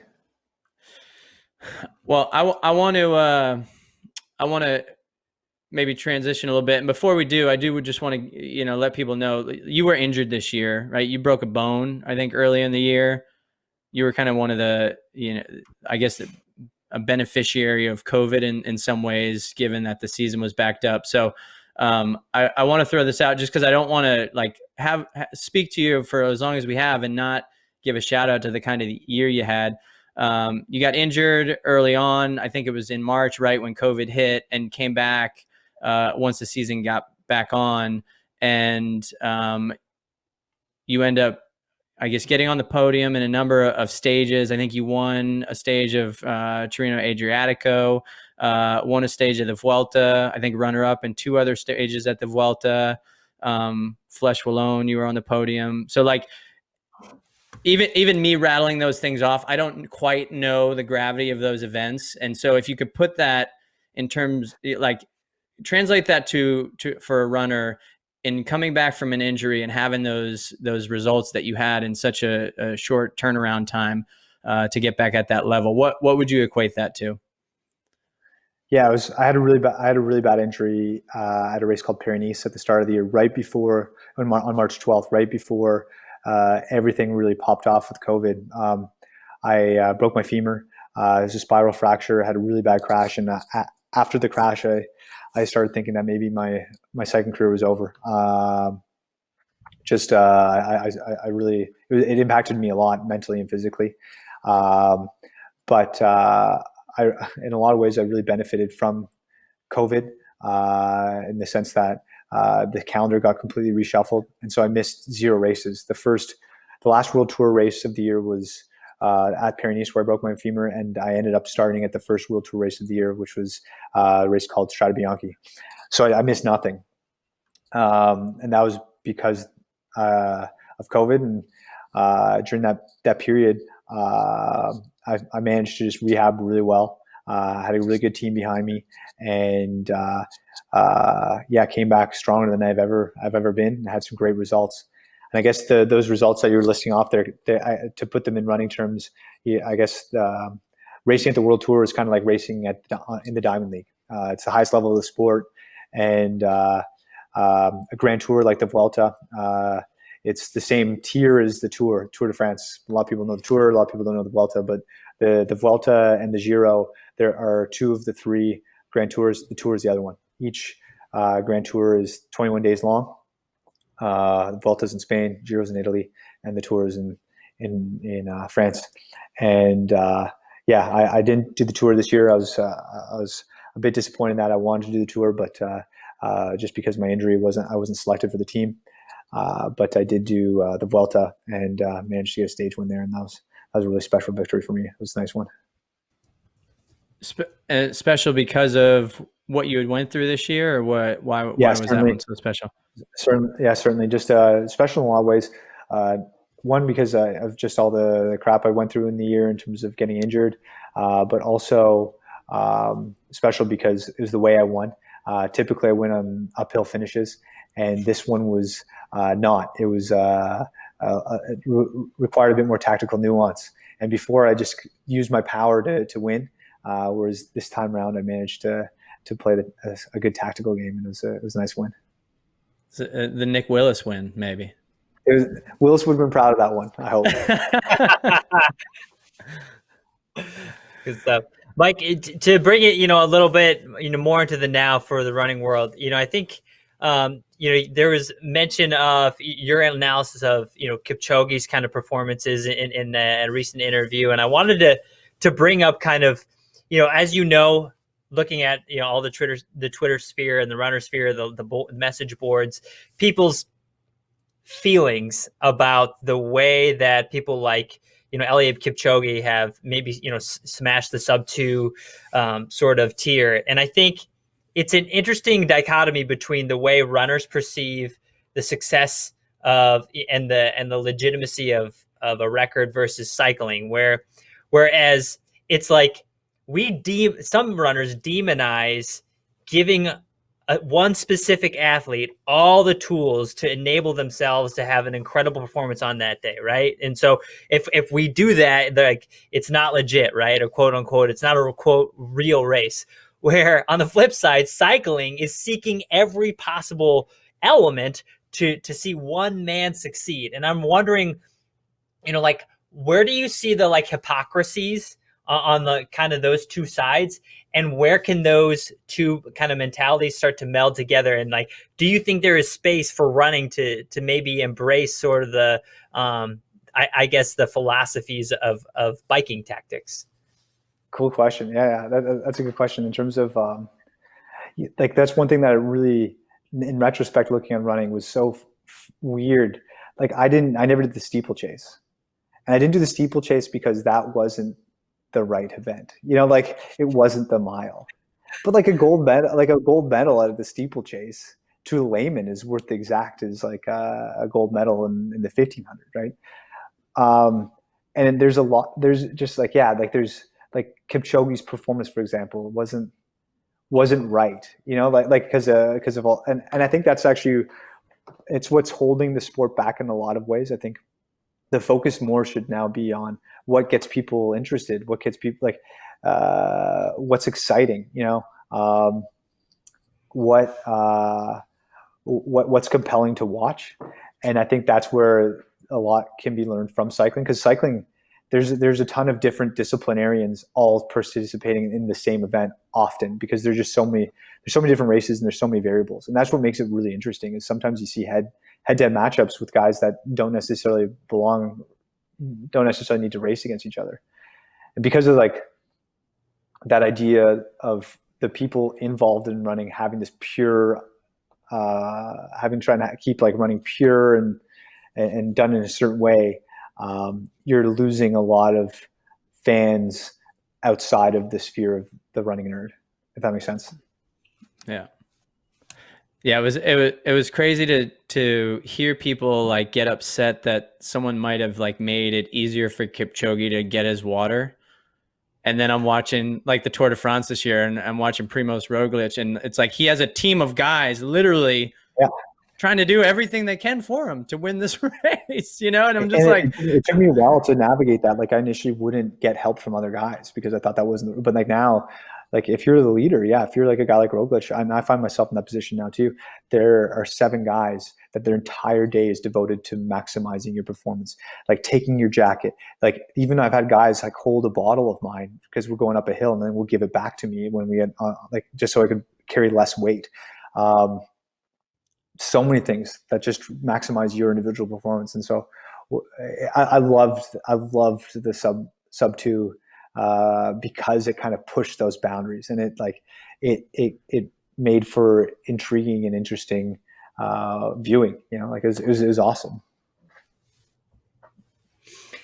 Mike, on the flip side, I do think they need to get rid of, like in a lot of instances, in terms of help, I think they do need to get rid of pacers in a lot of races. Pacing, I think, killed the sport in a lot of ways.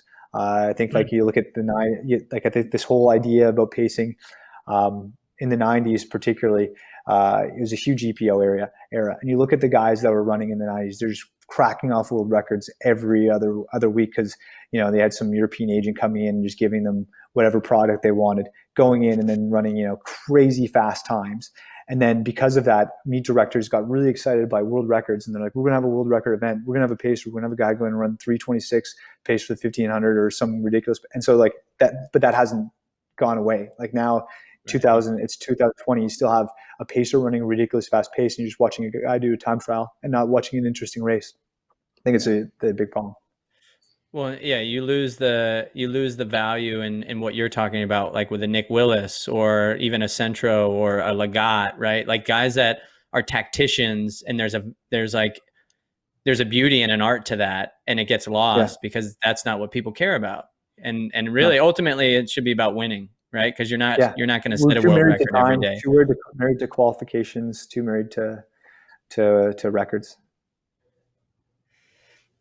Mikey, we're talking about that kind of realm of like what's pure, right? Like what should and shouldn't be allowed and things like that. And one thing I wanted to bring up with you was kind of with 2020 has come this cascade of like connected fitness, right? And people finding cycling in kind of a different avenue, whether it be through Zwift or Pelotons or any of that, right?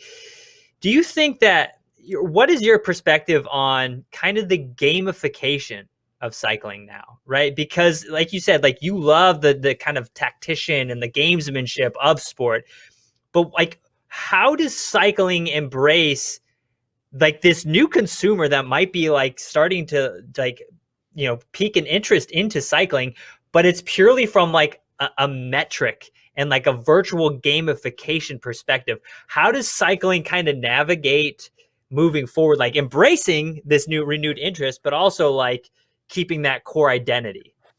Yeah, it's something that cycling needs to figure out because it is coming. In some ways they are.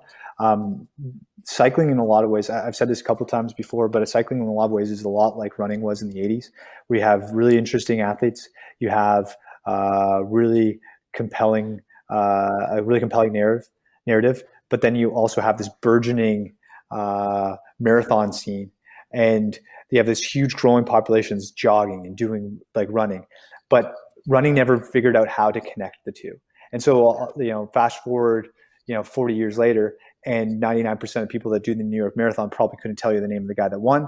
And there's no connection between what an average runner does and the elite side of the sport. Cycling's kind of at that point right now where they have the compelling narrative, they have the strong athletes, and then you have this burgeoning virtual world, and then you also have this burgeoning gravel and Grand Fondo scene, and the two haven't figured out how to marry them, like how to connect. The big drivers of the professional side of the sport haven't figured out how to connect that, and if they don't figure out how to connect in the next few years, they're going to see cycling become far more niche, and like as an actual professional sport, and the general population just participating in this other space, doing cycling events, but not at the benefit of the pro sport. The only thing that really will save the pro sport in some ways is that there are bike companies that do drive it, but still, like, it's like Nike makes billions of dollars, but they're not paying out massive contracts to even their best runners. That's a interesting perspective. I think that it's something that where it could be a huge opportunity versus a lost opportunity that could actually put a sport backwards, right, and make it, like you said, more just of a niche thing than of a global interest. So taking a lot of notes here, Mike. This is good. We're gonna bring this to our running conversations. So well, man, I'm a runner through and through. I love chatting running. Like I said, like I was born. I love this sport, and just fully ingrained myself in it when I was doing it. Well, before we let you go, I'm curious for you to look back at your progression in sport, right? Running and cycling. And you mentioned, you probably have 3 years left that you're going to push through and on the pro side of the sport. Do you ever look back and kind of wonder what if, like, would I have been a better cyclist if I had started earlier, or you are more of the mind of, because of what I did with running, it actually allowed me to get to where I am today in cycling? Yeah, I don't know. My path, the path that got me into cycling was so unique that I don't wish I got into cycling earlier, for a lot of reasons. Life mainly, like cycling, for example, is missing the NCAA link. I was so fortunate to go to U of M and get that experience. A lot of cyclists they don't get an education. They don't go to university because they have to devote their life to the trade. Like it requires a lot of time, and a lot of guys, are left with nothing after their careers. And I just had this great life experience being a runner. So I don't look back and regret that at all. I used to look back and regret all the decisions I made as a runner, but now I don't, because I'm living this really cool lifestyle and doing a sport that I also love. And my injuries ended up resulting in me meeting my wife and putting me in this great position. So I don't really have much regrets now. Mike, we're at the perspective element of the interview, and I'm wondering, you've given a lot of love to the tactician style of Nick Willis, and that you brought that into the cycling world. But I'm wondering, for our cycling crowd who might still be sticking with us, who do you think, like when you look at engines and we talk about that and instincts and coordination and things like that from an athlete perspective, is there a cyclist out there like a Sagan or Froome that you're like, man, that dude would crush in the steeplechase? Or like, who's the cyclist that should have been a runner? There are very few cyclists that I think would be good runners. It's so different from a body type perspective, in the sense of like the guys that make it to the pro sport, like running is such a natural sport. It's what your body's meant to do, whereas cycling isn't. And when you do it to an extreme, it's great for you on a recreational basis, but when you do it to the extreme level that's required to make it to the top level, it ruins your body. And so a lot of the guys that I see walking around, I'm like, this guy's not a good athlete, like a good human being. He's a good cyclist, but he's not a good human being. So it's really hard when I see that, it's really hard for me to think, okay, guy would make a good runner. Because like runners at their prime, when you see them, they look like specimens. They look like you go to a track meet and you look at the distance, particularly in the sprints, you're like, wow, that guy, like this woman or this man is just an incredible athlete. Like you can see it. But Sagan is a guy that does stand out. Like he's just muscle. He's so gifted physiologically. He's such a skilled athlete that he's one of those guys. I wouldn't put him in the same class as Jordan, but you look at a guy like Jordan, for example, you can put him in anything and he would have been a great athlete. I think Sagan falls into that category as well. I think a couple other guys, they actually have a teammate. He's not a well-known rider. His name's Magnus Cort, but you just look at him like, dude, you could actually have been a good runner. I got one more for you. If injuries aside and you're healthy and you can kind of pick whatever avenue you went, you kind of mentioned this earlier, Tour de France is, biggest global event every year in terms of viewership, but something like the Olympics is even bigger when it comes up every 4 years.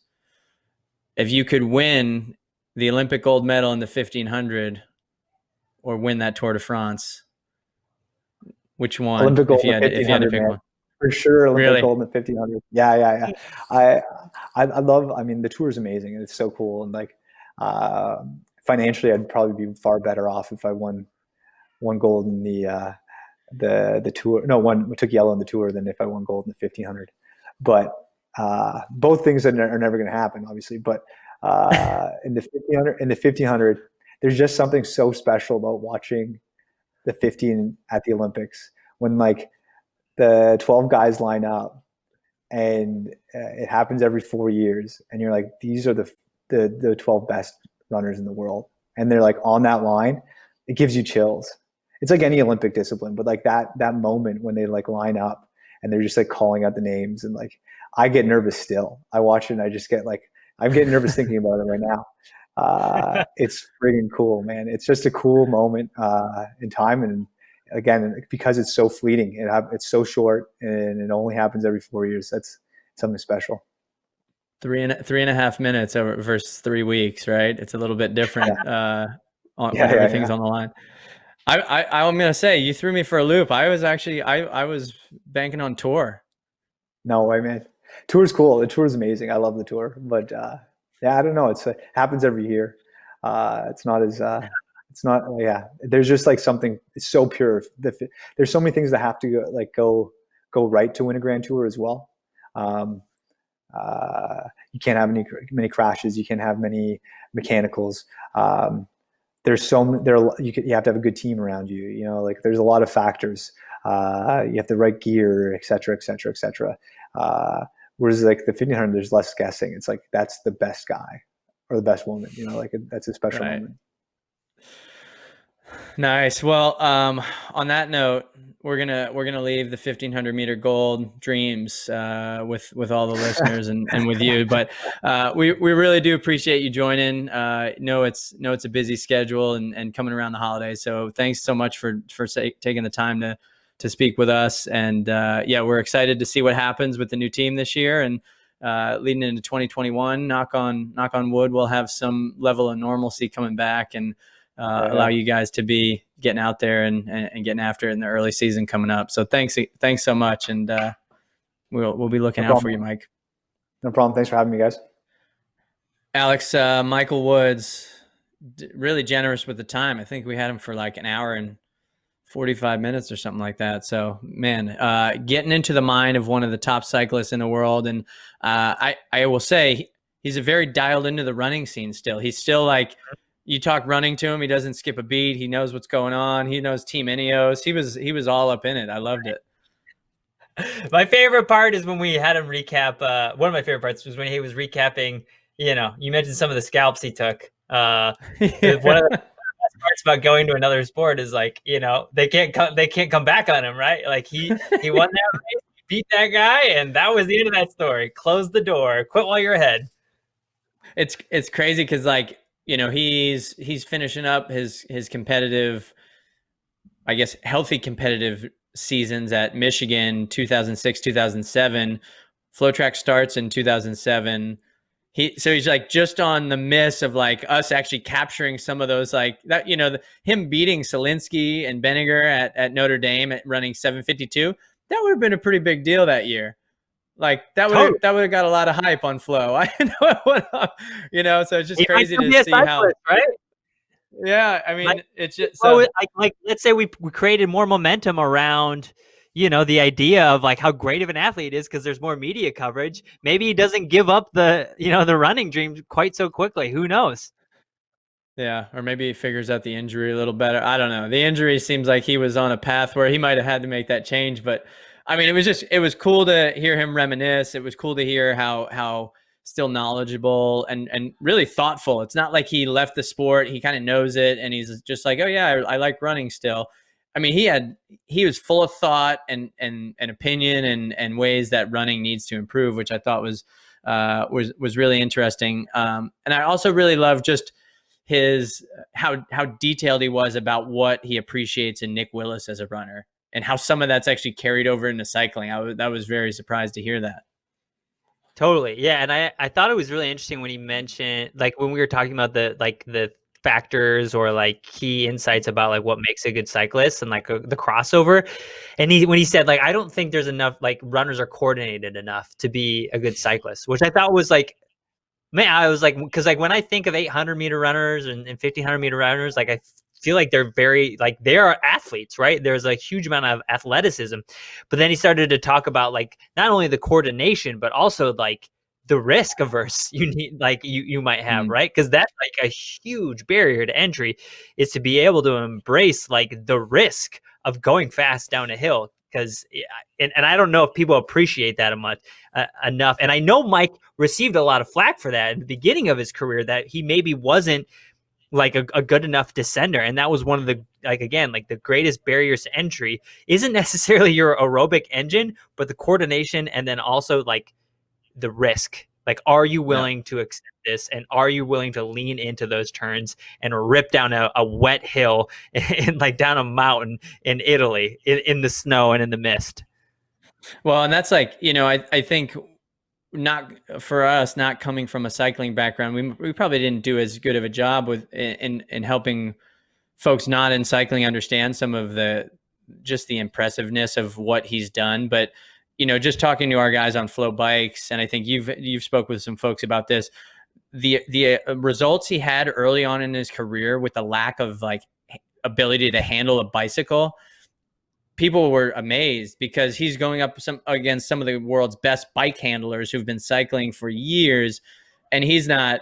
He's how many years in? 3-4 years in, and he's competing at these world tour races at a high level, and that's going to the coordination point that he talked about. I don't even know if that's a running thing. I think that's just anybody being able to pick up kind of the technical ability of a sport like cycling that quickly and translate it to high level performance is really, really impressive.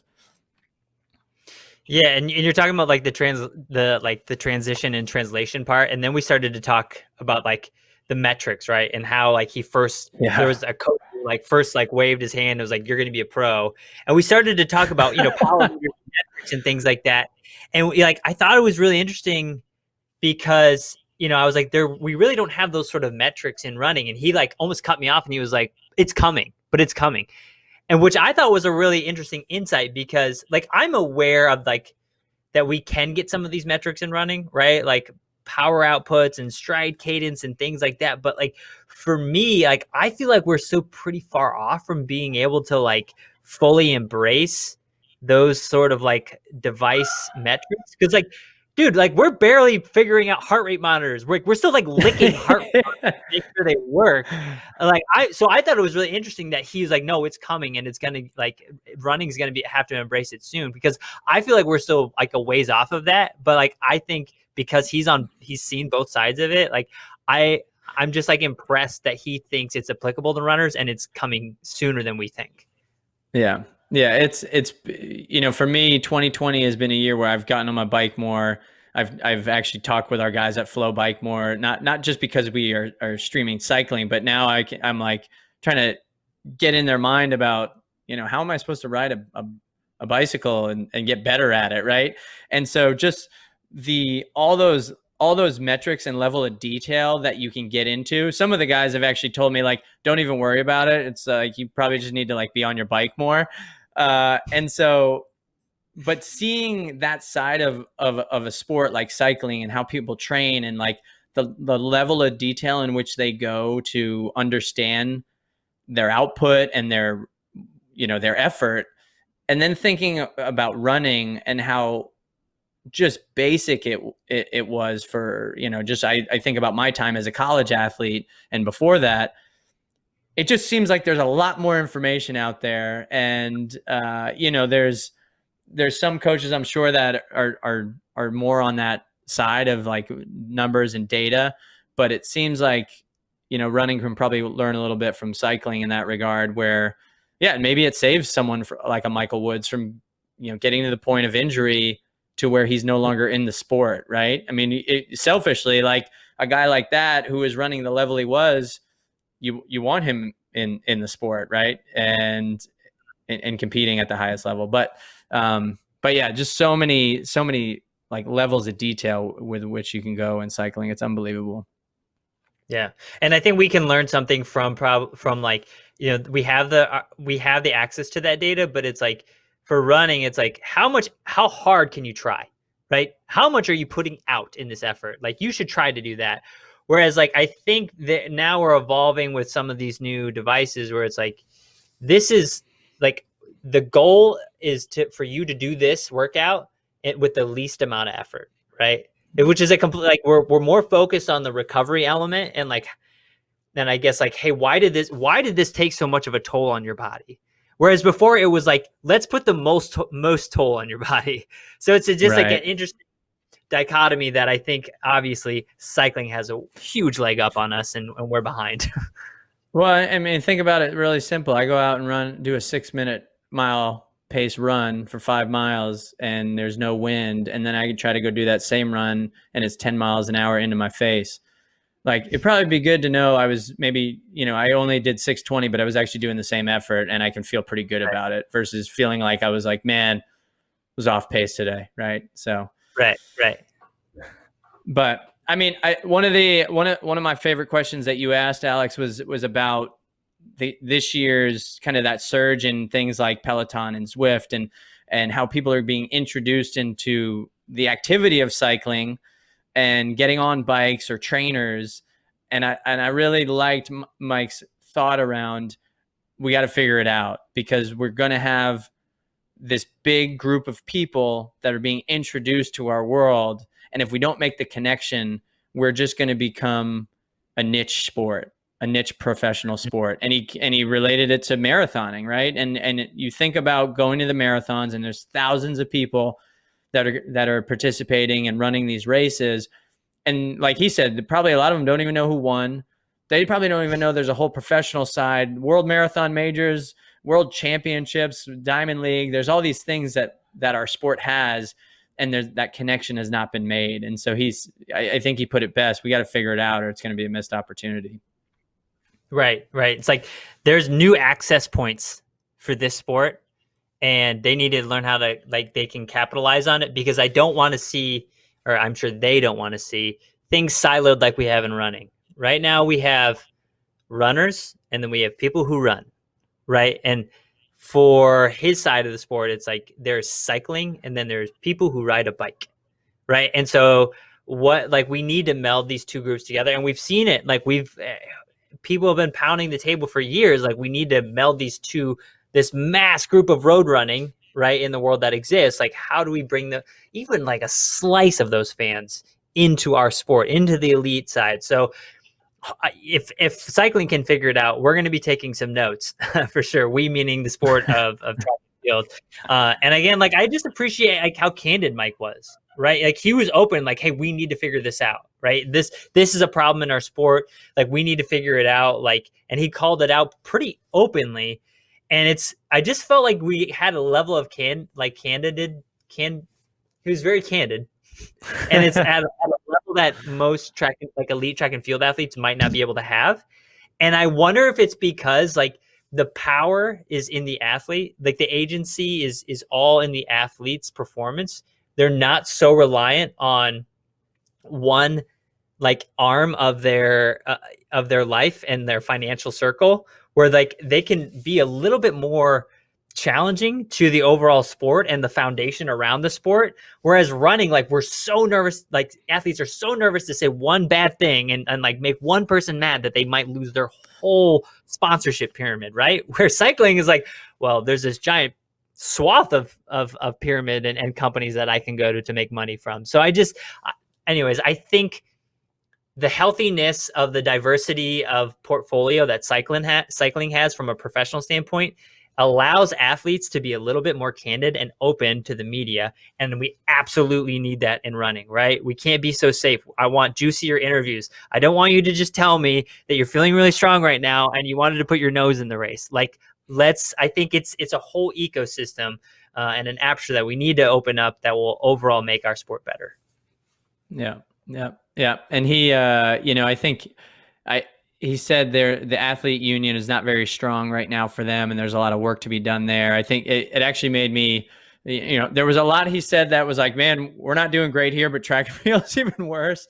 I think to like Christian Taylor, Emma Coburn, and a number of the athletes out there that are putting a lot of effort into their athletes union right now and trying to make a voice. And so hopefully, those efforts will help a lot of the, will hope, I guess, potentially help a lot of the efforts around improvements, right? And hopefully once they have that, I mean, I just think about the challenges that track and field athletes are facing and what those athlete associations are trying to battle. And it's like, hey, maybe we should not only just reach across to like throwers and jumpers and runners, but maybe we should reach across to some cyclists or other sports and be like, hey, how are you guys dealing with this? And I think that's maybe when even more power comes from these efforts. Absolutely. Yeah, I think like connect with those athletes who have different perspectives, right? But have that knowledge and that core empathy for our sport and bring them in and get those perspectives because those are absolutely valuable.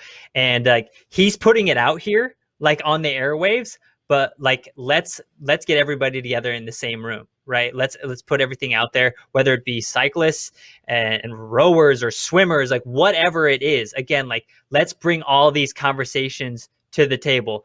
But for now, they're only happening beneath the grandstand. So we appreciate you guys joining us. This is our last episode of the season. Thank you so much. Happy holidays. We'll see you on the other side for more juicy content. Thank you so much, guys. Bye, guys.